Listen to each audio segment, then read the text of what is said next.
Welcome to Am I the Bad Guy? Am I the bad guy? I didn't attend my son's wedding. I instead spent the evening with his ex-wife. Quick backstory. After graduating high school, my son moved 3 states away for college. At 19, he married a girl he met. I tried convincing him to wait because I personally felt he was too immature. They both dropped out and moved back here to his hometown. At 20, they had their first child, a beautiful little girl. 16 months later, my daughter-in-law gave birth to their second child, a little boy. After the first baby, my wife and I noticed that our daughter-in-law wasn't happy. We both thought it was postpartum depression related. Just after the second arrived, my son and his wife separated. She would bring the kids over for a visit. It was then she began unloading on us. I know there's two sides to every story, but considering I know my son, I believed what she said. I sat my son down numerous times to speak with him regarding his marriage. He refused to take responsibility, blamed her for everything, even when I directly pointed out where he was the sole problem. They got into counseling. For a year, things were okay on the surface. Our daughter-in-law filed for divorce. My son, 3 days later, was on Facebook announcing his new girlfriend. A month later, they were engaged. My son had forced his then-wife to become a permanent stay-at-home mother at the birth of their first child. She, of course, had no other family or friends here. She knew no one aside from us. She had nowhere to go with 2 small children. Unbeknownst to our son, my wife and I helped her financially and got her an apartment. Before the divorce was even finalized, we received a wedding invitation. I made it clear to my son I would not be attending and they would not have my blessing. His mother told him she would see to it that I would attend. I stayed consistent in my decision. I also asked him not to bring his fiancée around our house out of respect for the mother of his children. The wedding happened on February 11th. The night before, my wife did give me the final push. I did not attend. Our daughter also did not attend for the same reasons. My wife picked up our grandkids, got them dressed, and attended the wedding. My daughter and I decided to spend the evening with his ex. I couldn't imagine her sitting alone while her kids attended their father's wedding. She was taken aback that I didn't end up attending his wedding. We took her out to distract her mind. I just wanted her to know that she'll always be considered family to us. My daughter also made a joke they can drop the in-law status and just be sisters now. She was very tearfully grateful. I realized just how badly she needed our support, and specifically on that night. The next morning, my son called to tell me how much of a horrible father I am for not attending his wedding. A few days later, he caught wind that I spent the wedding evening with his ex. He said that was the ultimate form of betrayal. Further, myself and his sister would have to earn a relationship with him on his terms only. I mean, I'm gonna put it straight out there. I think not the bad guy, really. Um, but it is a little bit difficult because we're taking a lot of word from this poster uh, from OP, and he said that a lot of things were the son's fault, but we don't know what those things were or what he did. Um,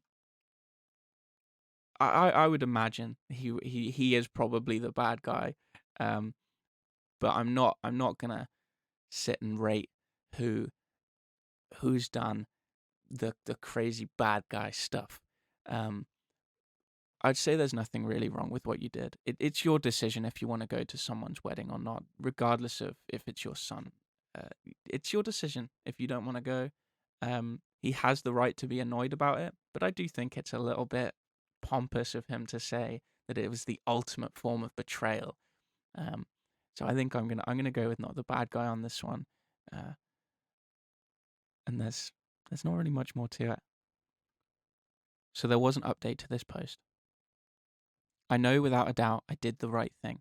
I even feel a bit differently now. His mother should not have attended either, but we can't go back and undo that. So my son saw the post. I'd sent my daughter the link yesterday so she could read the comments.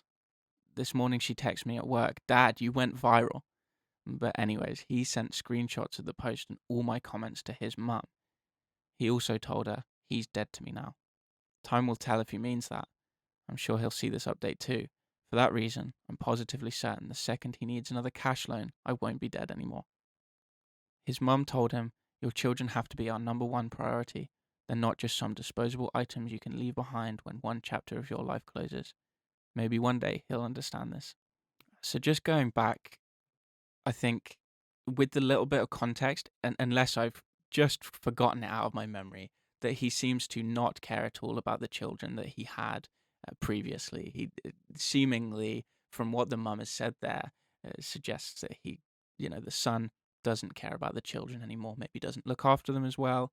And if I've missed that, that's just me being silly and not reading properly, not remembering things. But with that added bit of context here, I'm definitely very firm on my not the bad guy, the son in the wrong. Very simple. Am I the bad guy for demanding my girlfriend tells me her author's pen name? I, male 32, have been dating Siobhan, female 32, for 6 months now. She's always been very vague about what she does for a living, said things like writing and working from home, but recently, one of her friends mentioned something and I finally dragged it out of her. She's an author. She writes and self-publishes romance and erotica stories and novels, and while not rich, she's able to make a living out of it. I googled her name and couldn't find anything, so I confronted her about it. She said she's writing under a pen name, so I demanded that she give it to me so I know what she does. She refuses, saying she doesn't want it to be leaked, even by accident, and that no one knows. I accused her of not trusting me, and she still refused, which was really annoying. I tried nicer approaches and told her that I want to know her fantasies so I can try it out with her, and she told me that what she writes aren't her fantasies but what her reader likes, and she's still not going to tell me. At night, I tried to check her laptop for a pen name, but she changed her password just before bed. I was annoyed, told her she clearly doesn't trust me, and it's not fair because I have a right to know what she writes about, especially since it's a sensitive topic, and I don't know her if I don't know her pen name. She was furious. I tried to look on her laptop again and she told me to go home. Before leaving, I told her that when she calls to apologize, I expect to get her pen name with the apology. She called me a bad guy on my way out. I thought she'd call now, but she hasn't. My sister told me I was the bad guy and I should apologize, but I just don't see it. Was I the bad guy? OP, I cannot explain to you how much of the bad guy you are in this. It's completely within her right to keep this a secret. And it's not really even a secret per se. She's just being sensitive about it. She doesn't want it to be leaked. She doesn't want people to know that she's writing this. And that's up to her to decide if she doesn't want to share that with people.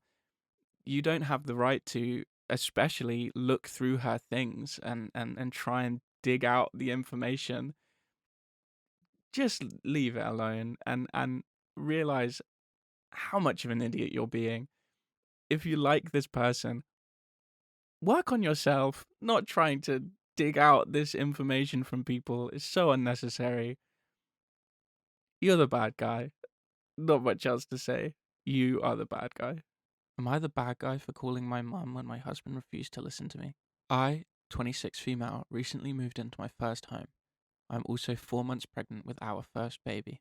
Pregnancy has been very hard. I have horrible morning sickness. It reached a really bad point where I passed out, hit my head, and my doctor admitted me to the hospital for a week. When I got home, my husband allowed his brother's family to move into 2 of our 3 bedrooms. They were evicted, and I don't know why. One room was my office. There was papers tossed everywhere. The house was a complete wreck. Rubbish, dirty clothes, used nappies. I started to cry. It was like a light flipped. My husband was no longer the same. My husband told me it wasn't that bad. Well, my reply was fine, then you should have the house cleaned before I wake up. Completely exhausted, I fell asleep for 4 hours. I woke up and went to get a drink of water, and I couldn't even get a drink. Every glass we own is scattered around the house. They didn't clean a single thing. I passive-aggressively started to pick up the dirty dishes and wash them. Following morning, I was trying my best to work when their kids were crying non-stop, banging on the walls and so on. Their mum was in her room for hours ignoring them. When my husband came home, he was upset with me over how I didn't make his brother's wife feel welcome in our house by helping with their kids when she was tired. Then he continued to complain how nothing was done while he was at work all day. Yeah, my mum came with my brothers. I have 3 older brothers. My mum super angrily told my husband, "Since your family can stay, so can we." My mum quickly took charge. I was sent to bed. My brothers started cleaning, complaining loudly at how disgusting my brother-in-law's family is, along with what a horrible husband my husband is for putting me through this while I am sick. I got a text message from my mother-in-law calling me a bad guy for not helping my husband clean up the house and putting my brother-in-law in an uncomfortable position by having my mum boss him around. It's a very simple one here, not the bad guy. It's your house as well. It, you're pregnant, you're ill. Inviting house guests isn't one person says yes and that's just how it is. It's your house as well. You get to decide who and who doesn't come to stay. Very much not the bad guy on this one. Very, very simple.